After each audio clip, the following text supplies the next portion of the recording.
What's up, everyone? It's Q from RetroQ Gaming, and this is a question to two types of people. Okay, so it's a question to retro gamers out there, specifically ones who have a NES of some sort, or they use NES in passing, or more likely and hopefully more accurately, it's designed. This question is also designed for people who own an AVS from Retro USB. Now, if you're not sure what an AVS from RetroUSB is. RetroUSB is a group of guys, a company, whatever you want to call them. They have created a new NES system. Now, it's all original style stuff. It's not a crappy Android clone console. It's no, stolen emulators. There's no ripped off software. There's no cannibalizing old chips, none of that kind of stuff. They've come up with all this, or the majority of it, the way they describe it. I'm not an engineer, I don't understand it fully. But they've come up with it all themselves, and it's all manufactured for them, and it's all done to their standards and specifications. And essentially, what the AVS is basically you could almost call the arguably the best version of the NES possible. So the main draws and things to it. It looks gorgeous. I'll have a picture of it right here from multiple different angles. It looks gorgeous. It very much keeps the aesthetic of the original NES, which it's designed to do. It also has built in on top of it, instead of just the two controller ports, you can see it's got the four. So I personally don't have a four score, and maybe I'll get one eventually. I don't know. I have access to a few if I need them. But yeah, it's handy that they're all just built in just like that anyway. But one of the main things to it is, I won't call it the emulation because that's wrong.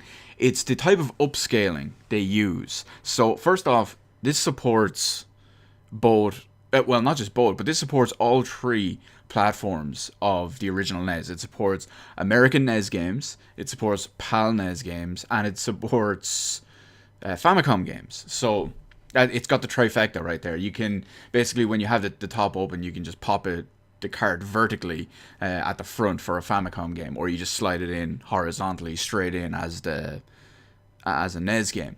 So it supports all three of those. Okay, it upscales them in a pixel perfect format to 720p in both 50 and 60 hertz, depending on if it's a PAL game or an NTSC game.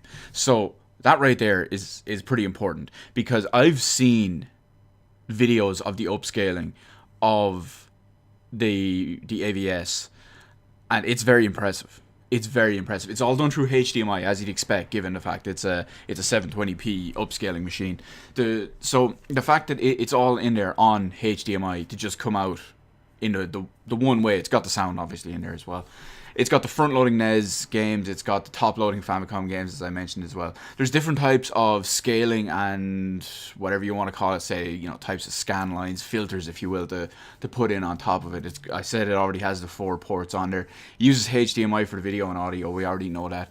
A key thing to note as well, it actually uses USB Mini B for power and data. Now that's important. That's important. Not just for the data side of it. The data side of it we'll get to now in a second. But the fact that it uses USB for power is very appealing to me, because you can plug this into almost anything that has a powered USB port and it will play this. Specifically, the example they give in on the actual page for the AVS itself is that a lot of TVs nowadays actually come with USB ports on them.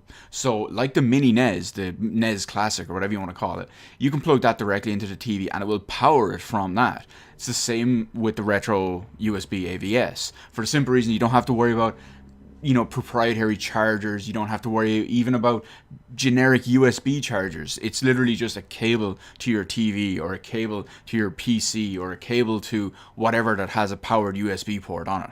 So that's really, really handy for that as well. Now, I know when we talked about the USB port a second ago, it's mainly for things like, it's got cheat code databases for like Game Genie and Action Replay, things like that, as well as some new proprietary ones too. But you can actually use like a scoreboard feature to host a kind of a an online scoreboard using the information supplied through the USB. And of course, you can upgrade the configurations and menu systems and all as well, also through USB. So that's a pretty important thing. Now, basically everything that comes in the box, when you order an AVS, according to this, you get the AVS console, a full color box. I've seen a picture of the box, it looks nice. You get the full color manual. I haven't seen that, but it's a manual.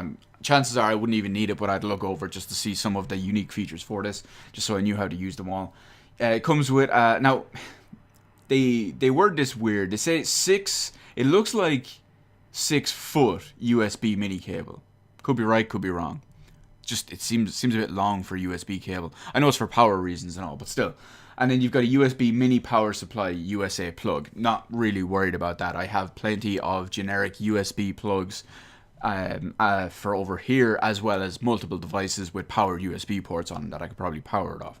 And of course, comes with what I'm going to assume is a 6 foot HDMI cable. It looks like six foot, given the logo. So I've talked way too much about the actual unit itself, because I wanted to put it out there when I bring this question that I'm going to bring up now in a few seconds. I wanted you to have all the information out there if you didn't already know it. So if you didn't know what I was talking about with the AVS, you can Google it, you can look it up. I'll have a link to the RetroUSB page in the description below. I suggest you check that out. No, I'm not affiliated or anything. This is my own type of, quest for this kind of thing. So like I said, the main thing I'm looking for, the main reason I'm making this video is to anyone out there who has an AVS or who has been thinking about one, or is into retro gaming using the NES or whatever version of clone console you use. Is it worth getting one of these? Now, there's plenty of information out there. I've seen plenty of USB, what am I talking about? Plenty of YouTube videos. I've seen plenty of posts, plenty of reports. I had some kind of mini reviews and all as well. Like I said, I've seen live streams all using and talking about the pros and cons of the AVS. And it looks like a solid unit. It looks like a pretty damn good unit, okay?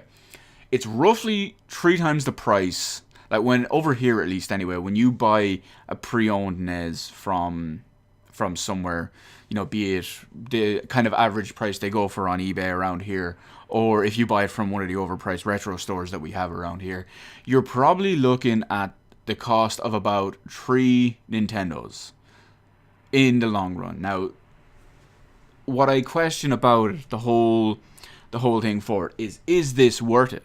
Now, like I said, I have 2 NES. One of them works almost flawlessly.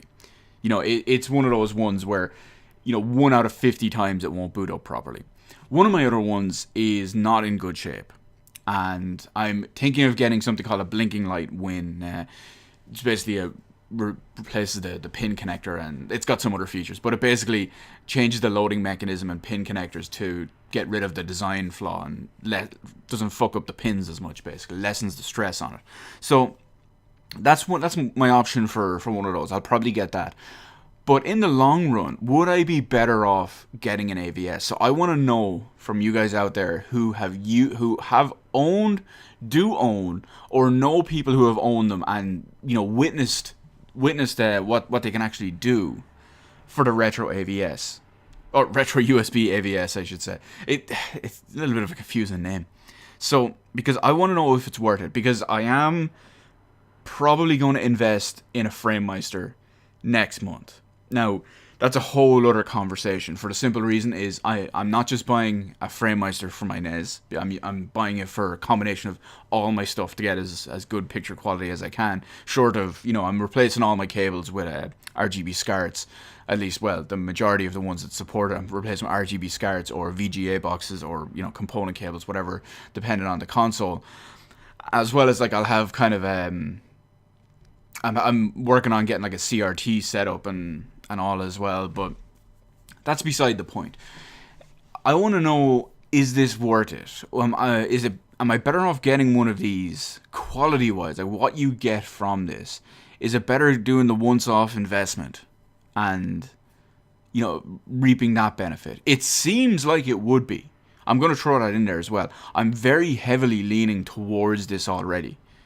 So I want to know your guys' opinions on this. If you have an AVS, like I said, if you've used one, if one of your friends has one and you see them use it all the time, maybe some of your favorite streamers or some of your favorite YouTubers or whatever have like videos talking about them, and you've got experience, or you've got some input from them that I may not have heard. I mean, chances are the main people I see using them are the guys from Cinemassacre. They use them and they have nothing but highest praise for it. There's a bunch of other people too. I've seen just like no-name guys that have them. I've seen guys with like 5,000 subs, 10, 15, 50, 100,000. You get the idea. So I've done a good bit of research on it. I'm just looking for, say, something kind of direct to me, if you will. For the simple reason is, it's so much easier to make a video out there saying how good something is. When you're just answering the broad, generic questions. So I'm looking for kind of a more, I won't say more personalized approach to it. I'm looking for a more personal experience with it, if you will. But like I said, I am heavily leaning towards it as it is. So we'll see how it goes. Let me know all that anyway in the comment section below. If you've got experience with it, if you have one, if like one of your friends or something has one that you've used, your streamers or your YouTubers or whatever, or if someone like maybe you know a small YouTuber, maybe you follow him or whatever, and he or she has their thoughts and opinions and review version of it, let me know. I'll be sure to check that all out, because I will take all this stuff on board, because at the end of the day, I want to get the best value for my money, and I don't mind spending the money. I don't mind paying the cost to be the boss. So that's not an issue for me. I just don't want to buy a product and be completely let down by it. I don't think that would be the case in the case of the AVS. But we'll see how it goes anyway. Let me know all that stuff anyway. I know I've gone on way too long about it. In the comments section below, hit the like button, hit the subscribe button. You can follow me on Twitter, details in the description below. Thank you for watching, and I will see you on the rest of the videos in my channel.